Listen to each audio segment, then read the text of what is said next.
গতবারের প্রিমিয়ার লিগে ইস্টবেঙ্গল সবার উপরে পয়েন্ট পেয়েও ডায়মন্ড হারবার আদালতে যাওয়ায় তারা এখনও চ্যাম্পিয়নশিপ অর্জন করতে পারেনি। কিন্তু এবারের শুরুটা প্রিমিয়ার লিগে তারা করলো বেশ সারা জায়গায়। তারা মেসারাস ক্লাবকে হারিয়েছে 7-1 গোলে।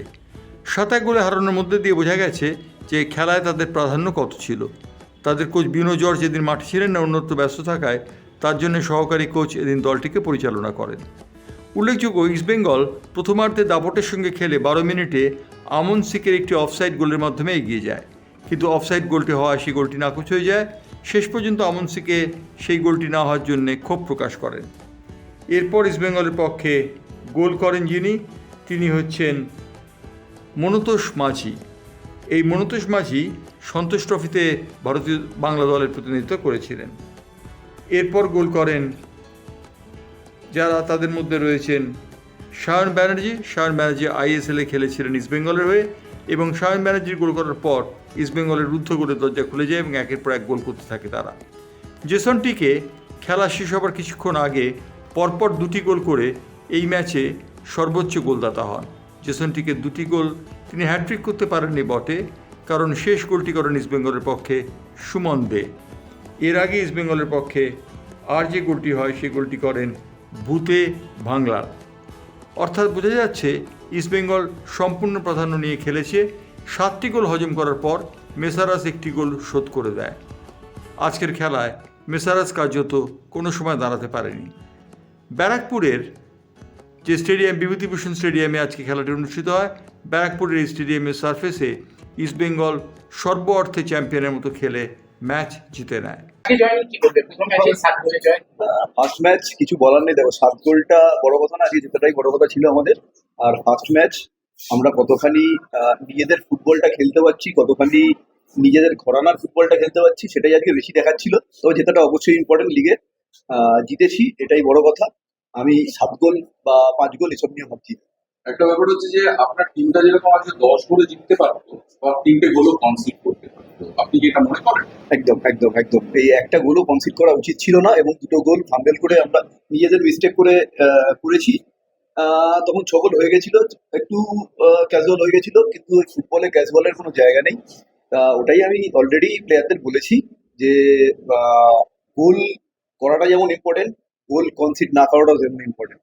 তাই এটা আমাদের পরে দেখতে হবে, আমরা শুধরাবো ফার্স্ট ম্যাচ, আস্তে আস্তে ডেভেলপ করবো। আরো কি কি উন্নতি করার জায়গা আছে? বিনো জর্জের সাথে সবসময় কথা হয়, লাস্ট ডে তো বিনো জর্জ ছিল।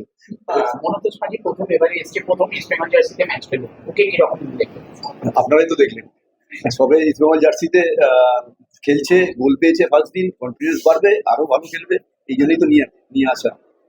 কনফিডেন্স বাড়ার সঙ্গে সঙ্গে আরেকটা বিষয় থেকে বড় ধরনের জয়, একটা আত্মতুষ্টির ব্যাপার চলে আসবে। এটা কিভাবে? ওটাই আমি বলতে চাইছিলাম যে এই ব্যাপারটা, এই জন্য আমি ওটা নিয়ে ভাবছিই না। সেই আত্মতুষ্টির জায়গাটা কোচেদেরই জায়গা, ওটাকে ঠিক রাখা প্লেয়ারদের, যাতে পরের ম্যাচে এই মানে রেজাল্টের কোনো প্রভাব না পড়ে, সেটাই আমরা চেষ্টা করবো ঠিক রাখা। আরেকটা ব্যাপার হচ্ছে যে আপনার জেসিন থেকে গত বছর 13 গোল করেছিল, ইস্ট বেঙ্গলের হাইয়েস্ট স্কোরার। আজকে 45 মিনিট খেলার সুযোগ পেয়েছে, 2টো গোল করেছে আর কি, হ্যাট্রিকও করতে পারতো। তো আপনার কি মনে হচ্ছে যে গত বছর যেখানে শেষ করেছিল জেসিন থেকে কি সেইভাবেই পাচ্ছিলেন? একদম একদম সিনটিকে সেই জায়গায় আছে, ও আরো ভালো খেলবে, মানে আমাদের আশা। এবার ওকে বড় কিছু সবাই ভাবুক, সবাই, কারণ এখন বড় কিছু বলেন মানে আমি সেটাই বলতে চাইছি, ইন্ডিয়া টিম বা অন্য জায়গায় যে অবস্থা স্ট্রাইকিং লাইনের, এসব ছেলেরা যদি না যায় তাহলে আর কবে যাবে? মানে আইএসএল এর দলে আইএসএল তো অলরেডি আছেই, আইএসএল এর দলে তো অলরেডি সে তো রেগুলার ও আস্তে আস্তে চান্স পাবে, সেখানে যাবে। আমি বলছি ইন্ডিয়া টিমে যেখানে স্ট্রাইকিং এর নিয়ে এত অসুবিধা, ইন্ডিয়া টিম যেখানে স্ট্রাইকার নিয়ে এত অসুবিধা, তো কেন এদের চান্স দেওয়া হচ্ছে না, সেটাই আমাদের প্রশ্ন হয়। তারা কি শুধু ওই আইএসএলই দেখে? কারণ যারা ইন্ডিয়া টিম তৈরি করছে তাদের তো সবকিছু দেখা উচিত, প্রত্যেকটা জায়গায়, কেরালা লিগ, ক্যালকাটা লিগ, যে জায়গায় মানে অ্যাটলিস্ট একটা হাইয়েস্ট লেভেলের লিগ হয়, তো সেখান থেকে এদের ওই জায়গায় যাওয়া উচিত বলে আমার মনে হয়। প্রথম শুরুটাই হয়তো একটা খুব খারাপ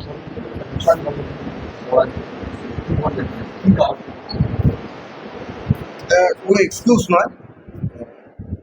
সত্যি কথা বলতে স্কুল ম্যাচ, বড় ম্যাচ খেলতে নেওয়ার আগে যে টাইপের প্রিপারেশন একটা ছোট টিমের দরকার হয়, সেই টাইপের প্রিপারেশন আমাদের এখনো হয়নি, তারই বহিঃপ্রকাশ এটা।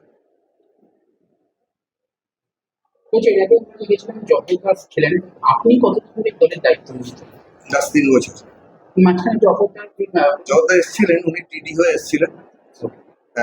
তারপরে উনি গত 2 সপ্তাহ হলো, 2 সপ্তাহ না 3 সপ্তাহ হলো উনি রিজাইন দিয়েছেন। দলে কি আরো কিছু আর প্রথম ম্যাচ আমার বেশ কিছু ছেলের এখনো রেজিস্ট্রেশন হয়নি, ইআইএফএফ এর থেকে এখনো পেন্ডিং আছে। আরো 2-3টে 5টা প্লেয়ারের মতো প্লেয়ার আমাদের ল্যাকিং আছে। তো আমার টিমটাকে দেখে মনে হচ্ছে না আমার টিমটা 45 মিনিটসের পরে দাঁড়িয়ে পড়ছে, কারণ এখনো সেই কন্ডিশনই নেই। সেটা যে কোনো কারণেই হোক, এগুলো তো অভ্যন্তরীণ ব্যাপার, এগুলো নিয়ে ডিসকাস করার কিছু নেই, এগুলো অফিসিয়াল পার্টে আছে। আমার টিমটা এখনো 45 মিনিটসের পরে 90 মিনিটস খেলার মতো জায়গায় নেই। হ্যাঁ, দেখা যাক, এখন আমার হাতে আরো 9 দিনের মতো আছে আমার পরের ম্যাচ 7 তারিখ, কতটা এই টিমটাকে নিয়ে এগোনো যায়। তবে পোটেন্সিয়ালিটি আছে টিমটার মধ্যে, কিন্তু ফিটনেসের অভাব আছে, কন্ডিশনের অভাব আছে, সেগুলোকে যতটা বাড়িয়ে নেওয়া যায় আর কি এই কটা দিনের মধ্যে। তবে বিফোর ইস্টবেঙ্গল ম্যাচের আগে এই অবস্থা থেকে ইস্টবেঙ্গল ম্যাচটা এই টাইপের কন্ডিশন নিয়ে খেলার খুব টাফ, আমরা বুঝতে পারতাম, কিন্তু এগুলো তো বলার ব্যাপার নয়। ইস্টবেঙ্গল প্রথম ম্যাচ খেলে 7 মিনিট ইস্টবেঙ্গল দলটাকে দেখে খুব এরা ভালো টিম, এরা তো ব্যাপারটা হচ্ছে এরা তো দীর্ঘদিন একটা টিম ধরে রেখেছে, বেশ কয়েকটা ছেলে হয়তো চেঞ্জ আছে, কিন্তু একই টিম তো খেলছে, ফলে এদেরকে নড়াচড়া করতে একটু সুবিধেই হয়েছে, এদেরকে তাড়াতাড়ি কোচ এদেরকে ঠিক জায়গায় নিয়ে যেতে পেরেছে। আমার ক্ষেত্রে তো তা না, আমার ক্ষেত্রে তো আমার লাস্ট ইয়ারে যা টিম ছিল তার থেকে আমার টিমে 4-5টা প্লেয়ার আছে গত বছরে, বাকি সব তো নতুন, ফলে আমাকে সেই জায়গায় তৈরি করতে তো সময় লাগে। কিছু সুযোগ তো হাতছাড়া করে। সুযোগ হাতছাড়া হয়েছে, কিন্তু ওই যে বললাম আমাদের টিমটা সেই জায়গায় নেই, আর পাচ্ছে না, সেই জায়গায় লাস্ট গিয়ে আটকে যাচ্ছে। দরকার আছে, এখন অনেক ল্যাক আছে টিমটার মধ্যে। এমনি কোনো দোষ দেবো না প্লেয়ারদের, কারণ ওরাও তো সেই জায়গাটা পায়নি, ওদেরকে কোনো দোষ দেবো না। হ্যাঁ, অবশ্যই এটা একটা আমাদের কাছে বাজে রেজাল্ট, কিন্তু এটা ফিরে আসবে না যতটা তাড়াতাড়ি এটার থেকে আমরা রিকভারি করতে পারছি। ফুটবলের কাছে আসলে তোমার কাছে সেই জায়গায় অ্যাজ এ ফুটবলার তো বড় মার্জিনে পড়া যাবে এটা সবসময় একটা কারণ কিভাবে নিজেকে মোটিভেট করছো বা তোমার সতীর্থদের সঙ্গে কি কথা বলে কিভাবে ফিরে আসতে চাইছো? ফিরে আসতে হবে, কারণ লিগটা তো অনেক বড়, সবে একটা খেলা হলো,